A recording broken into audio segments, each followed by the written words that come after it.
All right. Good morning, everyone. How y'all doing? Good. All of the above? Okay. Well. Rams won the Super Bowl. Huh? Rams won the Super Bowl. Not great. I owe my dad something. Now, Did you watch the Super Bowl? I'm not a sports Yeah. ball fan, and so I always just pick the mascot.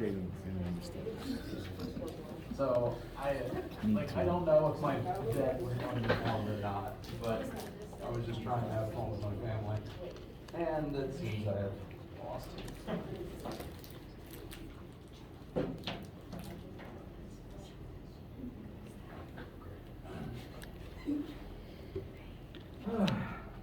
Well, however your weekend went, I hope that things look even further up for everybody. And as soon as the technology remembers how to work, we'll get started.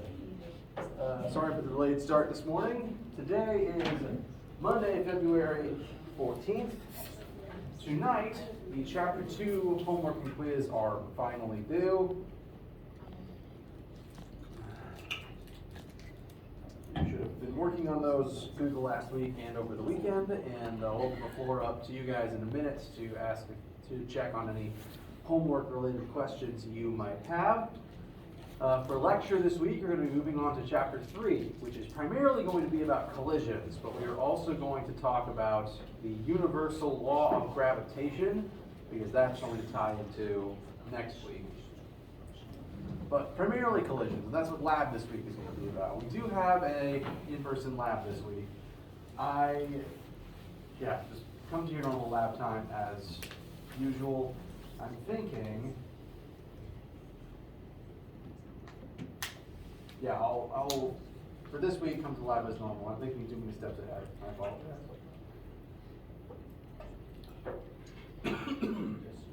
Excuse me.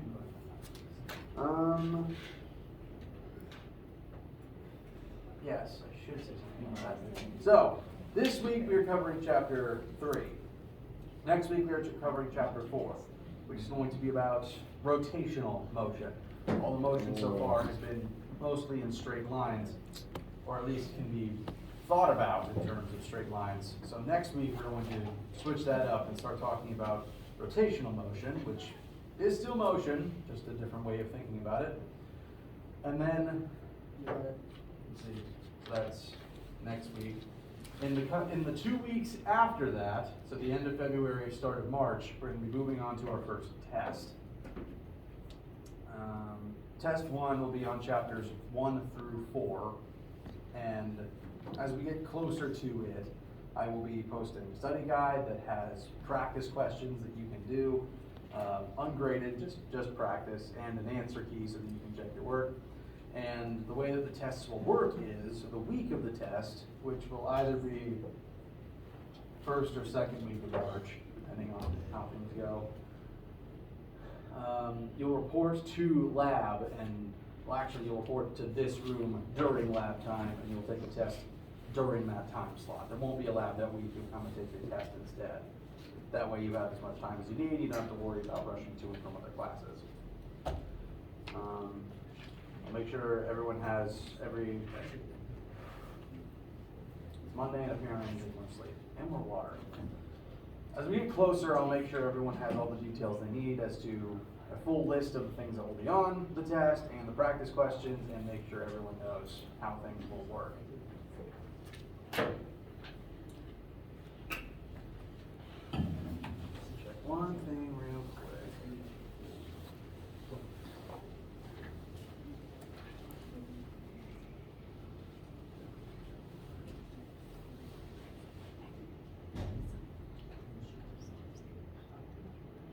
Fantastic.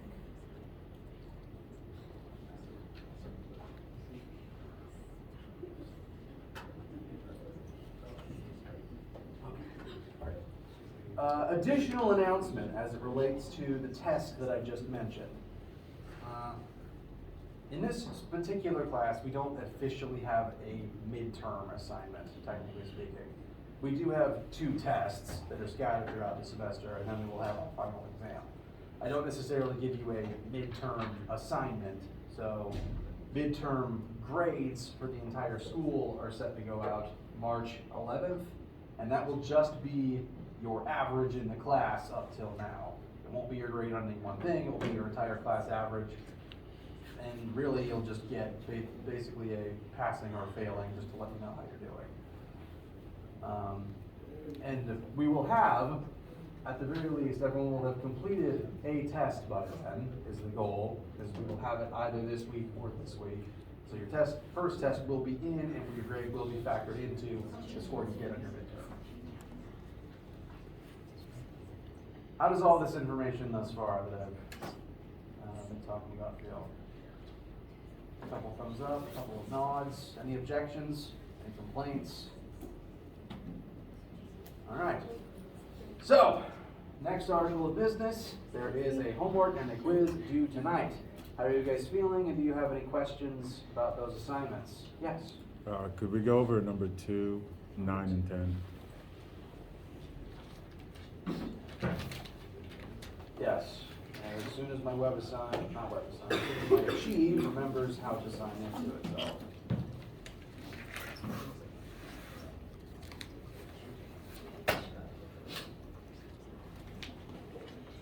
so. Number 2, you said? Number 2 is frustrating. Well, if it's frustrating, then I definitely want to discuss it. It's just that if you got one wrong, it'll show that all of them were wrong instead of like showing the ones that you got right. Well, that's rude.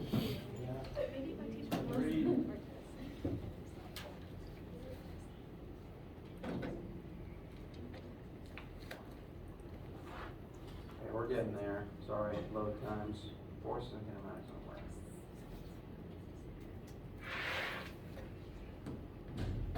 Okay. Yes, 2 is kind of weird, and actually,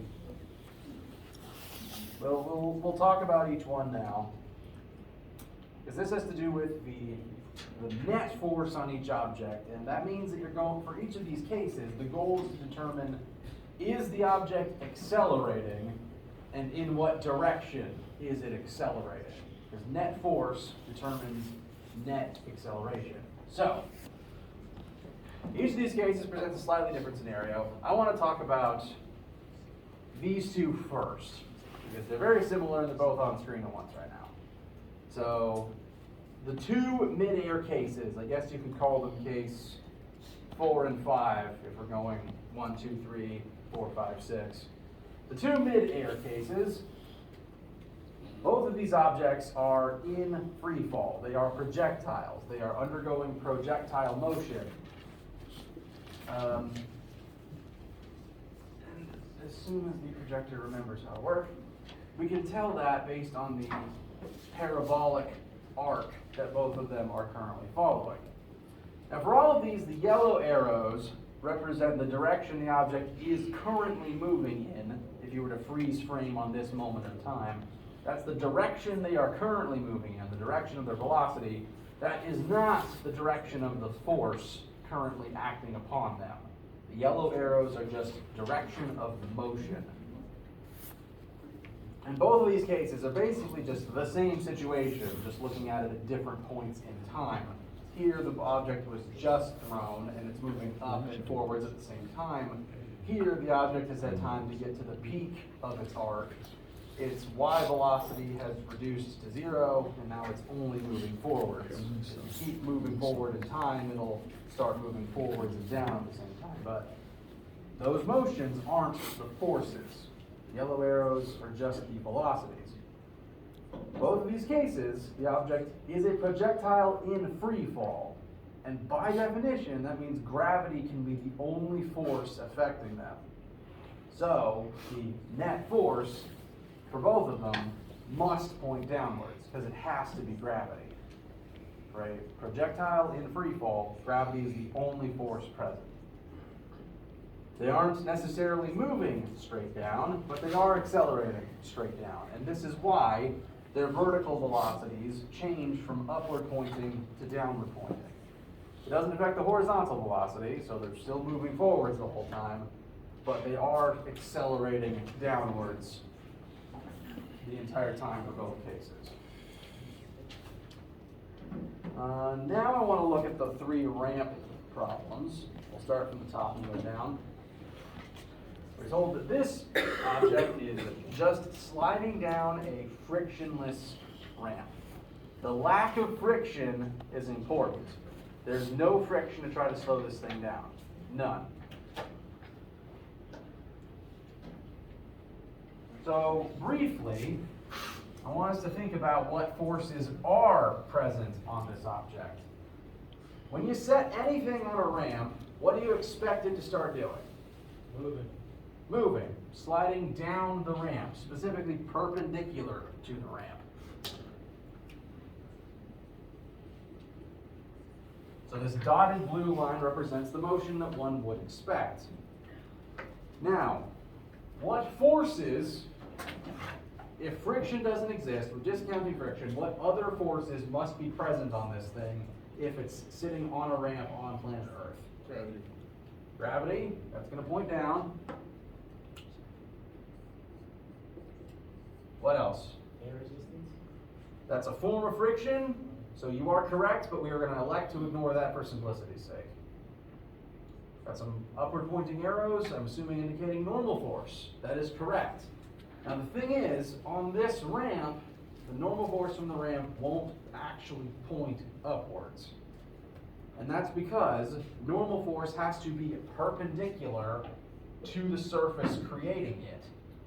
And the ramp would be creating the surface here. And perpendicular to this now slanted ramp would point that way. This is one further example of proof that gravity and normal force are not third law pairs. They do not always point in opposite directions. It's just a coincidence that they do on flat surfaces. These, if there's no friction, which is the case in this first subpart, these are the only 2 forces acting on this block if friction does not exist. Notice neither of them point directly down the ramp, and yet the block still accelerates directly down the ramp. That's because just the way that the math always works on a ramp, downward gravity and weird angled normal force always add up to form a vector that points directly down the ramp. Down added with up and forward always equals parallel to the ramp. So if there's no friction, the net force must be pointing down the ramp because that's the direction it's accelerating in. I place it on the ramp, it begins sliding faster and faster parallel to the ramp. That has to be the direction of the net force because it is the direction of the acceleration. And this is where that net force comes from. It's not a single force pushing it down the ramp. It is the sum of several forces combining to push it down the ramp. So, since it's accelerating this way, that must be the direction of net force. Not necessarily because it's moving that way, but because it's accelerating in that direction. Part 2 introduces friction, and that's going to change things slightly. A block slides up I got my parts mixed up, I apologize. This one still doesn't have any friction, actually. So the situation this is presenting is rather than just placing a cube stationary on the ramp, someone at the bottom of the ramp throws it upwards. They just launch it up the ramp, and then eventually it's going to come sliding back down. But this represents the first part of that situation where you push it up the ramp and it's still moving upwards. Like you throw something upwards and it moves up until gravity pulls it back down. Question? I'm confused why it says slides up instead of it's pushed up. Because is it possible for something to slide upwards, really? What I'm envisioning when I look at the answer and how it's worded is instead of this being a big crate that someone is walking up with, like they are constantly applying constant force the entire time, this I'm envisioning more like someone chucking it. It leaves their hand and starts moving upwards without them. Okay. Yeah. And once it leaves their person and it's moving up the ramp on its own, they threw it this way, so its initial velocity points in this direction. But kind of like how you can throw something upwards and yet it's still accelerating downwards as it rises because gravity is pulling it downwards the entire time. I've never hit my own head doing that. As long as there's no friction, these would still be the only two forces acting on the box during this process. Even though it was thrown this way, like launched up the ramp, the normal force and the gravity would still be unchanged. So the net force would still point this way. Again, like with an object that's been thrown upwards, it doesn't matter if it's thrown upwards or dropped straight down, the gravity points the same way both times. It's still accelerating downwards.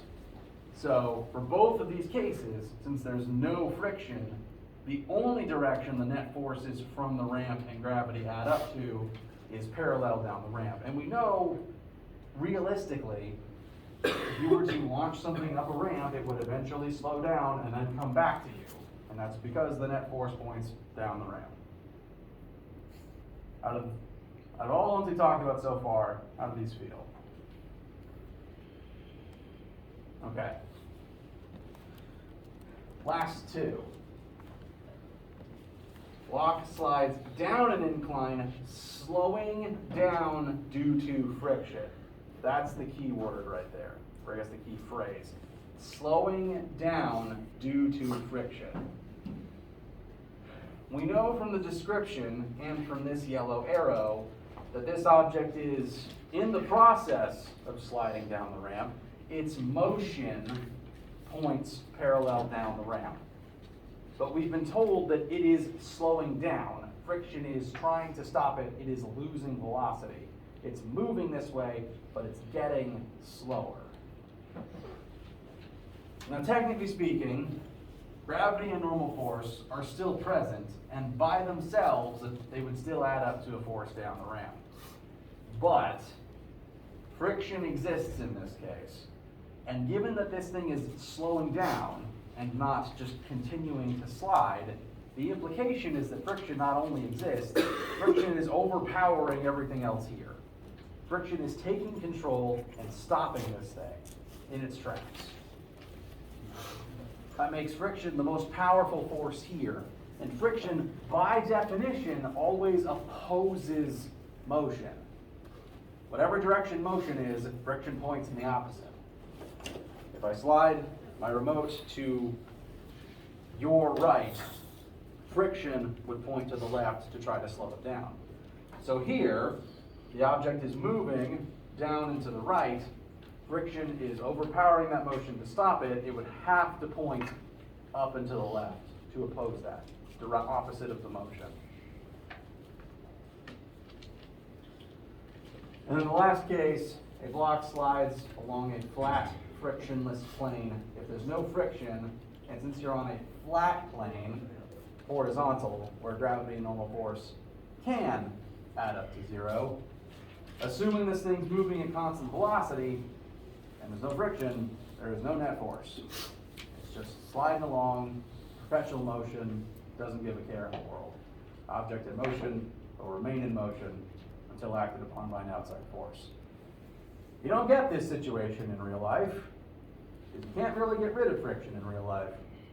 In real life, the best you can do is keep pushing the thing forward to overcome friction and cancel everything out that way.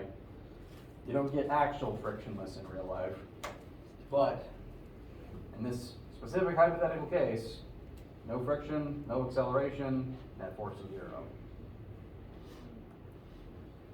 How do these feel?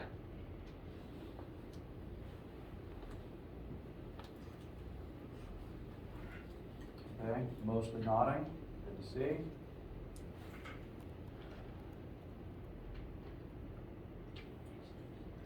I believe someone also asked about number 3.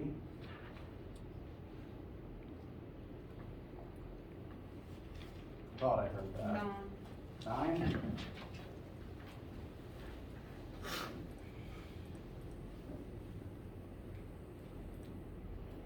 Ah.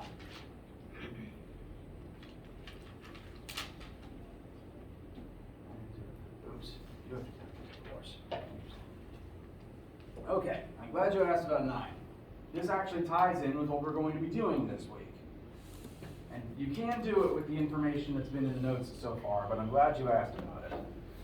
This is one of the examples that I mentioned on Friday because it involves momentum and impulse. We have a baseball being thrown through a window. This is an example of a collision, and that's actually what we're going to be studying this week. And a key thing that happens in collisions,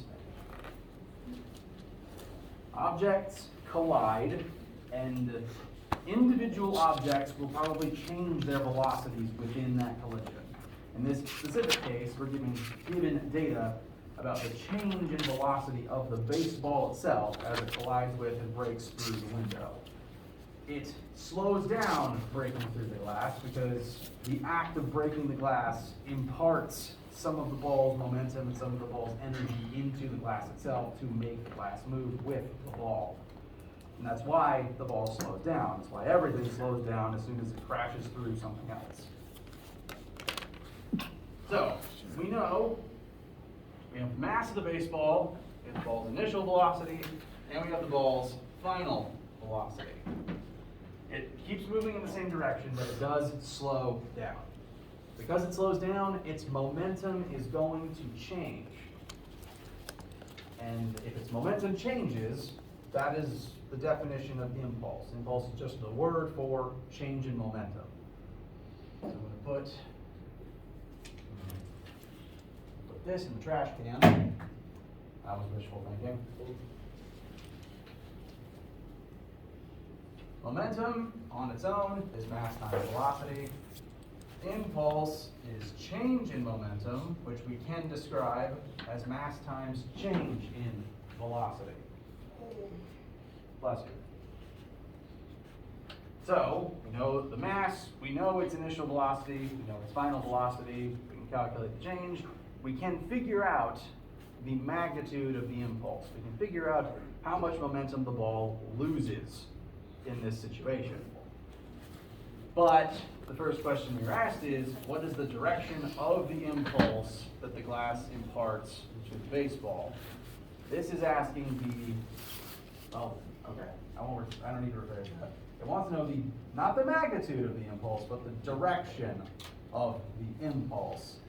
And technically, since momentum is a vector, momentum cares about direction.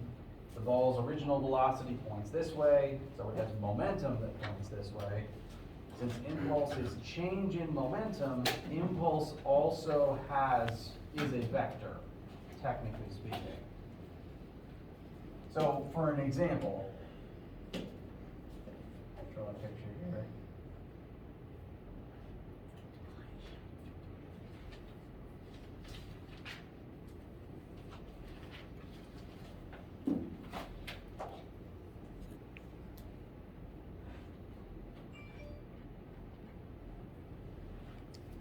Before the ball hits the window itself, its momentum points forwards. It has a large amount of momentum pointing forwards. I actually want to calculate that momentum to show. We have the ball's mass in grams. Convert that to kilograms real quick. Times its initial velocity, which I have as 10.7. So its initial momentum before it hits the glass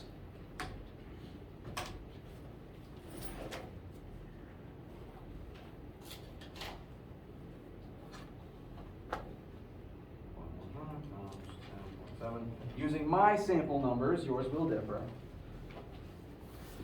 is 1.55, and the unit for momentum is kilogram meters per second. It does not have its own unique unit for reasons I still don't understand. Instead, the unit just comes from the fact that you multiply kilograms times meters per second, and therefore that's the unit you get on the other side. So this is the baseball's initial momentum before it hits the glass. And note that because this velocity points forwards, this vector momentum also points forwards. This is why the ball wants to keep moving in that direction. After hitting the glass, our velocity is reduced. So we multiply the same unchanged mass times our new reduced velocity.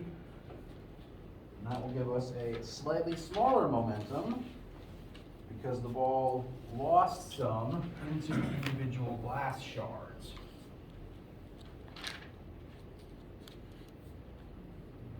So our new reduced momentum is 1.18 kilogram meters per second. We slow down, we lost momentum in the impact.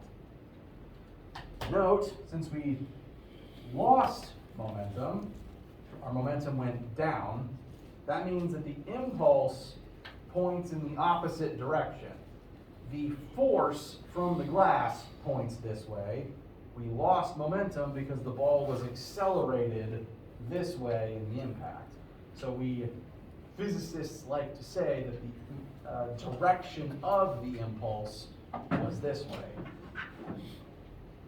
It was moving forwards. It is still moving forwards, but it slowed down, so the impulse that slowed it down points this way.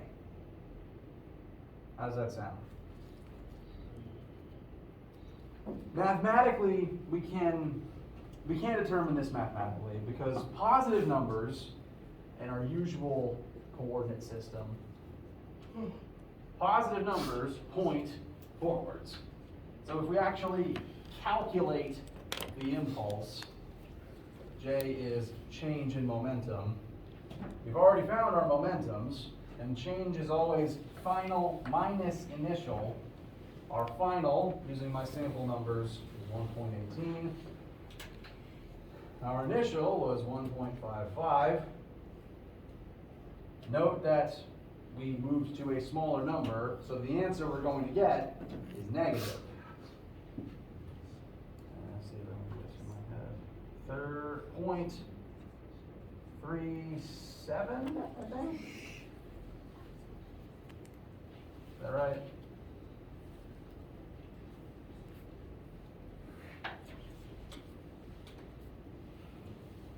Yes, all right. So, the magnitude of the impulse is 0.37, but the way that we arrange this, point the smaller number minus the bigger number, our answer is negative. And since impulse is a vector, and since positive means forward, negative means backwards. So that's at least two different ways we can tell. So, all that to say, first question, direction of the impulse is opposite the direction of the ball's motion. A negative impulse is the result of some force slowing the object down in the collision. The second thing you were asked, I actually kind of skipped ahead a little bit there. Calculate the magnitude of this impulse. Now, the way that Achieve is currently programmed, it doesn't seem to actually want you to plug in a negative number here. It just wants the magnitude of the impulse. Notice the correct answer using my numbers that it's showing through my teacher view is 0.367, which we can get having rounded from here. Or rather, this is the rounded version of this. It doesn't care about the direction here because it already asked a separate question about that. So it just wants you to plug in the positive absolute value magnitude of this number. So it doesn't want the negative sign. It asked a different question about the direction, so you've already technically answered that part. It just wants the number for this one. The last question gives you a new piece of information. The ball is in contact with the glass for 10.9 milliseconds, so that's not whole seconds, that's milliseconds. As it passes through, and the magnitude of the average force of the glass on the ball. In every collision, there's a force that causes the impulse. When the ball hits the glass exerts a force on the ball, and that slows the ball down. Meanwhile, due to Newton's third law, the ball exerts a force on the glass, and that's what breaks the glass. So there is definitely forces involved here. If you've ever punched glass, which I don't recommend, you felt these forces. Now, the way to calculate them, I did technically show you this formula, but we didn't use it, so I'm glad you asked about this question. There is technically an additional formula for impulse. We already found impulse, so we know a number to plug in here. But in addition to impulse being a change in momentum, mass times change in velocity, impulse can also be equal to force times time. Every collision involves some force being applied between objects, and that collision always lasts a specific finite amount of time. It's kind of hard to determine that amount of time with your own eyes, ears, and brain, because we have a very hard time distinguishing things down to the millisecond with our own processing speeds. But if you use enough measuring equipment, you can figure out how long the collision lasts. You can figure out how long two objects are in contact while the actual event occurs. It is a real amount of time, it's just usually too fast for us to notice. So there's a force in the collision times the time that force lasts is also equal to impulse. And for this specific homework question, we now know the time that the collision lasts. Let me rewrite this formula.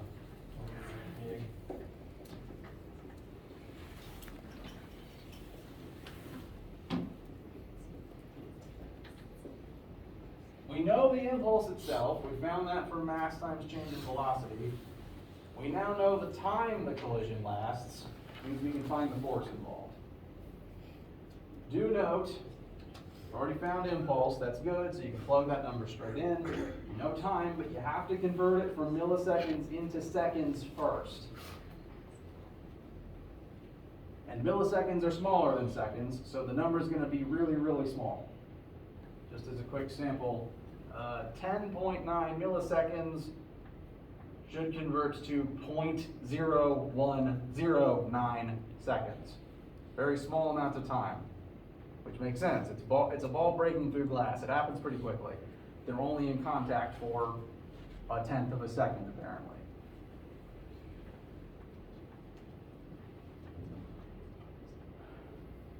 So to shorten this to the parts we want to use, impulse equals force times time. Our impulse, it just wants the magnitude here, so the negative is not Webassign. I keep calling it Webassign because that's the tool I used to use. Apparently my brain is really slow to adapt, I apologize. Achieve, the service we're using right now, doesn't really care about the direction. I'm going to keep it in my math for a minute.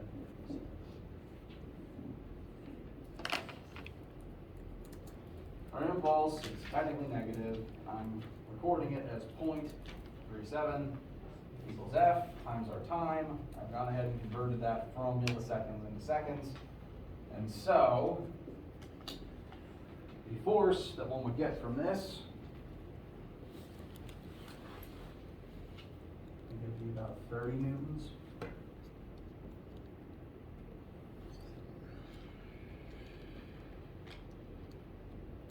I think it's not wrong. I got about 33.95 newtons. That sounds like a pretty apt amount of force to break a window pane. Now, some things to note about this number. I kept my impulse as negative to show that the force is also negative. The force that the window exerts on the ball points in the negative direction because the window is slowing the ball down. On the opposite hand, the ball would therefore exert a forward opposite force on the window itself. The ball pushes the window forwards, the window pushes the ball backwards. And that is why the ball slows down, and that is why the window breaks and accelerates forward. At least the shards do. Now, achieve doesn't care about this negative sign, because the question asks for a positive answer. It doesn't care that the force technically points backward, it just wants this number. That number is a little bit different because of rounding and sig figs differences that I personally did, but it is within Achieve's window of rounding.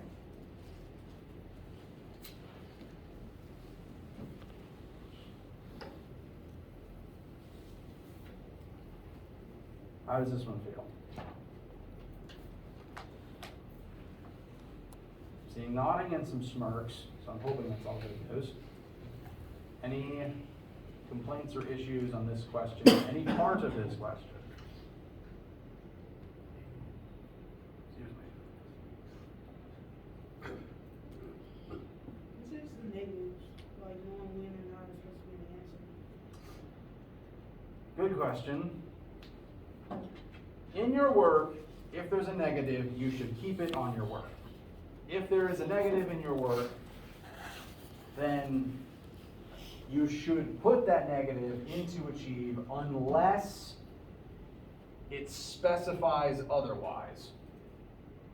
That said, because this is a machine, and machines are real dumb, I don't care how smart your smartphone is, it is still stupid. It can't think for itself, it can't adapt. It can only do what it was coded to do. Achieve can only account for a negative if it was coded to account for that negative. And then whether or not the question text says that is a different story entirely. So I've gotten some emails from students who've been saying, this is my work, this is my answer, Achieve is not taking it. Sometimes there's an issue about whether Achieve actually wants the negative or not. It doesn't tell you whether it wants the negative or not. I am able to go in through the teacher portal version of this, see all the answers you submitted in the order you submitted them, and I can read for myself with my human ability to learn and process new information. Okay, you put in the right answer, but you didn't count it right. I can give you full credit manually. So I guess my full official answer to your question, sorry to make it so long-winded, is if there's negative in your work, keep the negative in your work, and plan to put that negative into Achieve unless it says not to include that negative by adding something like absolute value or just wanting the positive version. And if it is complaining at you and you feel like I know I'm doing the right thing and it's not accepting my answer, I want you to email me immediately. Because I will happily fight Achieve and override the score. I want to fight Achieve and override the score if it wrongs you.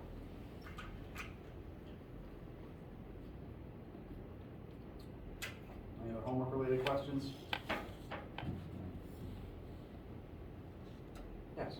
7. 7.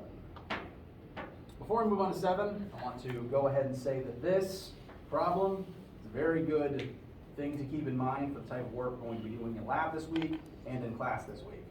So this is 9 is a very good example of this week's activities. 7, I don't remember which one that is. Kinetic energy. Bumblebee has a mass, speed is calculated kinetic energy.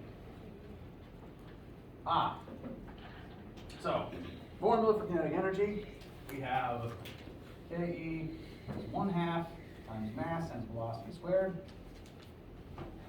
We are told the mass of our bumblebee and its velocity, so it should be good to find kinetic energy. Those are the only 3 variables here.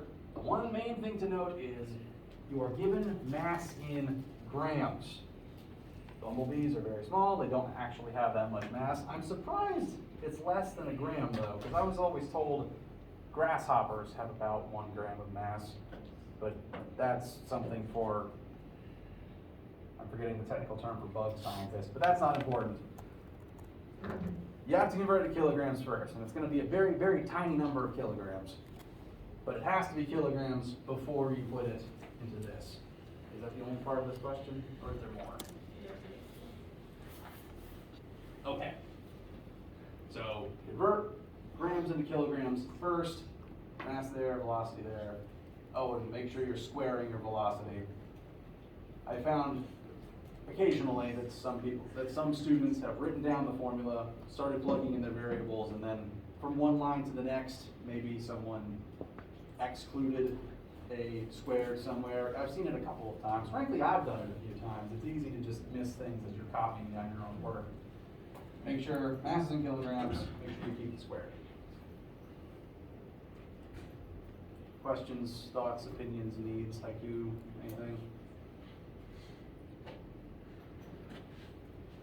I did that, and my answer was small, but I did it 3 times, and it just keeps it as It might be rounding differently. If you email me, that will be my calendar reminder to fix it on lunch break. Sorry for the inconvenience. All right, anything else before we break for today? Yes, 10 real quick. Finds power. Good question. This is a good one to ask about. A dog sledding team is composed of, you will have some mass of human and some mass of sled. The dogs are pulling all of this mass, so you have to add human and sled together to know the actual mass that the dogs are pulling. Assume that each dog's pull is fully trained in the sled. There's a total of 4 dogs, so one thing to note is that they are equally sharing the load here. So each individual dog's power output is 1/4 of the total power output required to move the entire sled. So 4 dogs doing the amount of work and the amount of time combined. Sled travels along level ground. How much power does each dog supply to the system to pull at a constant speed of insert number if the coefficient of friction is such and such? Acceleration of gravity is also such and such. Okay. Let's write down the formulas for power real quick. We have work over time. We also have force times velocity. We want power. We know the velocity at which the sled is being pulled. So I'm voting to use this version of the formula. We need to figure out the force that the dogs are pulling with. And since the sled is moving forwards at constant velocity, the forces on this object must even out. They must all add up to 0 to be pulled at constant velocity. So the force the dogs pull forwards with must be equal to the force of friction. So if we find friction, we find the force the dogs are using. Friction is equal to normal force times mu. And we've been told the coefficient of friction between sled and snow. So to find friction, we just need the normal force acting on the sled. And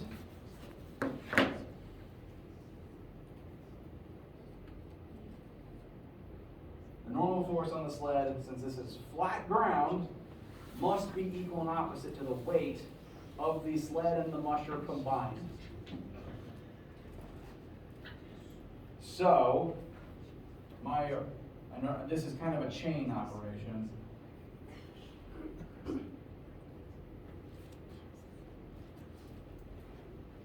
First thing I recommend you calculate is normal force, which should be equal to the weight of the sled and human combined.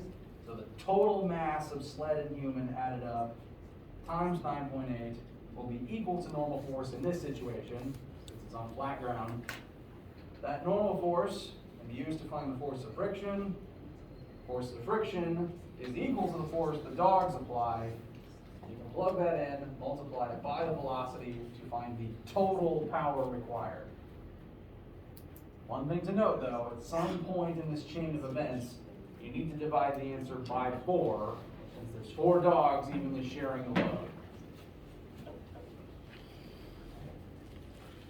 I'd say this is probably, in terms of the steps involved, number 10 here is probably the most convoluted. It involves the most chain assumptions.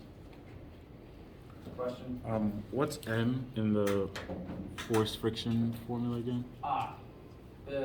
This is the mu, the weird Greek letter. Oh. That is the coefficient of friction, which the question does tell you is the small number coefficient of friction between sled and snow. For my case, it's 0.02. I kept you a little later than intended. I apologize. Be working on this and email me any questions you have as you're finishing this up tonight. Come to lab this week. Have a wonderful day. All that good stuff.